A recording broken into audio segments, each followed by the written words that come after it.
Hi, Angela here with A Life Designed. In this video, which is part one of a series of 3 videos, we're going to talk about how to choose a coach that's right for you. Now, today we're going to start off in this first video of the 3 by talking about how to decide what you need. And we're going to look at the types of coaches that are available that you might consider.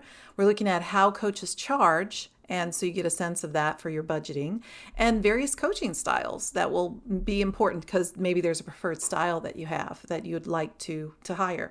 So everything we're going to cover is going to fall under that first step of how to choose a coach that's right for you. Okay, so the first thing we want to talk about is determining the type of coach you need. And there are so many types of coaches. You can start with something very broad. You can work with a life coach, and that coach will work with you in all various areas of your life. So you could have many different goals in different areas and work with a life coach toward that. Or maybe you're an executive or an aspiring leader or a business owner, and maybe an executive coach would be a good one for you to work with, or a leadership coach even.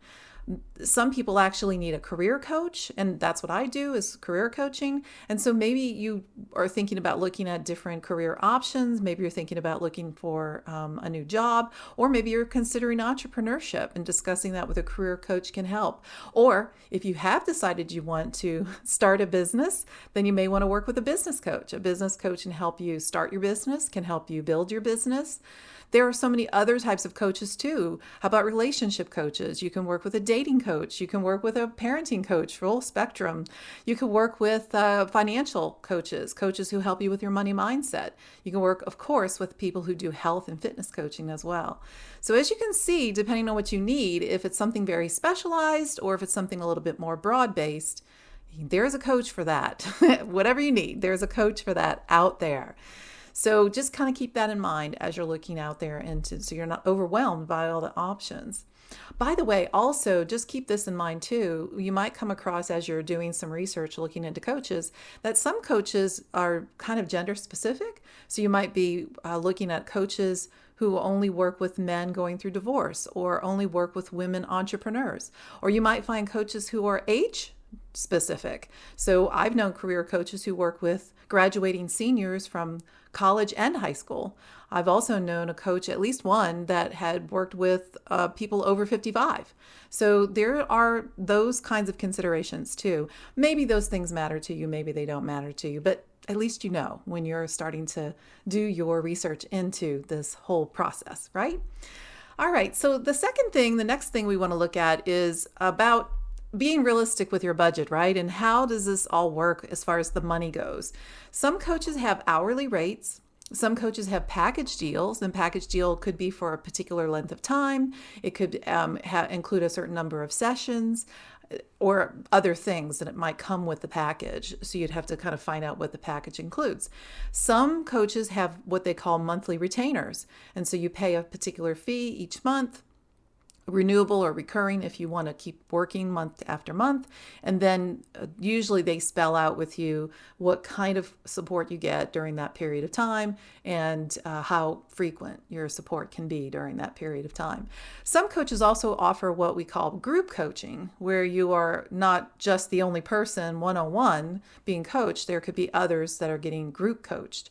And so that could be an option. And then you'll come across coaches who offer all of the above. So it's just interesting to know what are the options and how they might price structure out there. Now, generally speaking, a rule of thumb is that one-on-one coaching usually costs more than group coaching. But that's just a general rule of thumb, because some coaches, that's all they do is offer group coaching. So that might be their premium option. So pricing for one-on-one, let's talk about that for a second.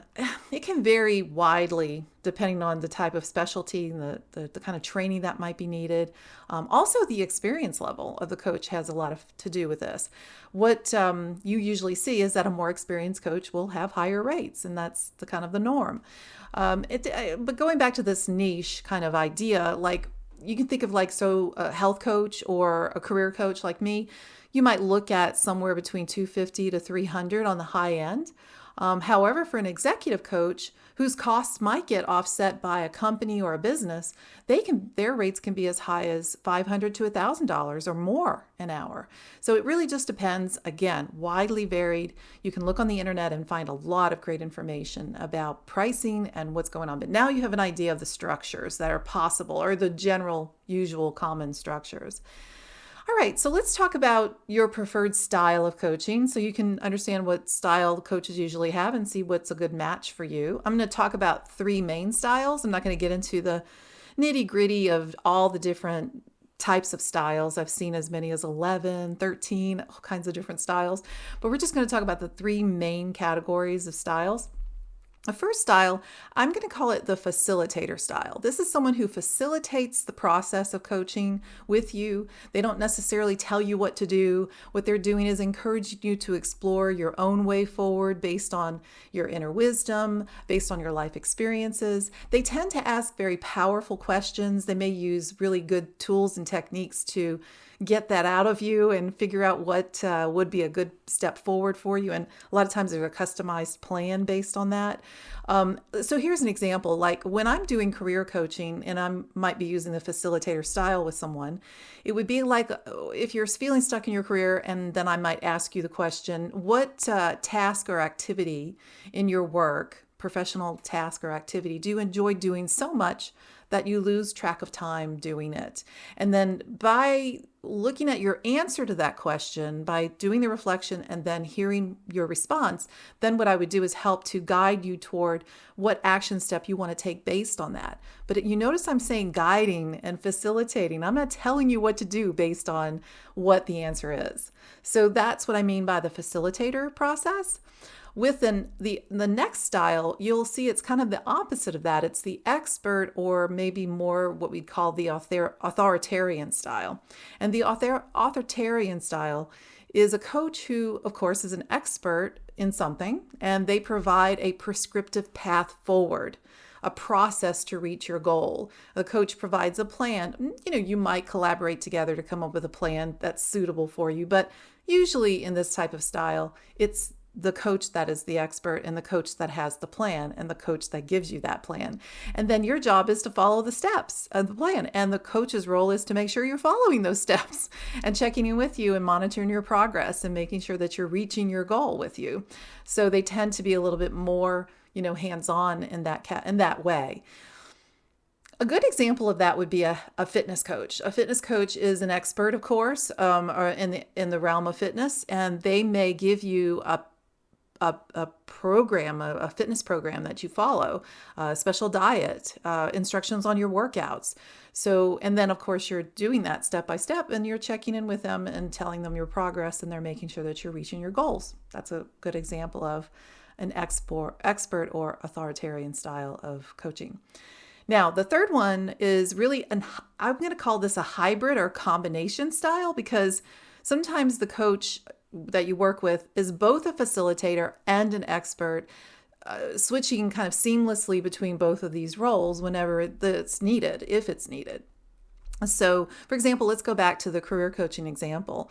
So I've asked you this question, you have had this epiphany, you've decided what action you want to take, and you tell me the action you want to take is you want to find a new job. So then you might need me to step into the expert role or style, which is to be able to say to you, here's the way you change your resume. Here's your plan for your job search. And I would give you the advice and the step-by-step to follow. So you can see how I would switch back and forth to do those 2 different styles. And by the way, that's my style. So, all right. So we've talked about types of coaches so you can determine what you need. We've talked about the pricing structures and how coaches charge. Again, if you want to get more specific information on rates, you can do an internet search. There's a lot of great information out there. If you're interested in a particular coach, you might want to check their website, because many coaches do advertise their rates on their website and their packages and whatever they offer. And finally, we looked at coaching styles, so you can see which style resonates with you. And as you can see, sometimes that's dictated by the kind of coaching they provide as well. And there you have it. So in the next part, in part 2, I'm going to give you some advice on vetting or screening a coach to see if you're a good fit to work together. Meanwhile, feel free to download our free guide when you think you need a coach. I'll give you the link down below in the video description, and look for that below. And one more thing, if you liked this video, please give it a like and be sure to subscribe, because I'll be dropping part 2 really soon and you won't want to miss that. Until then, be well.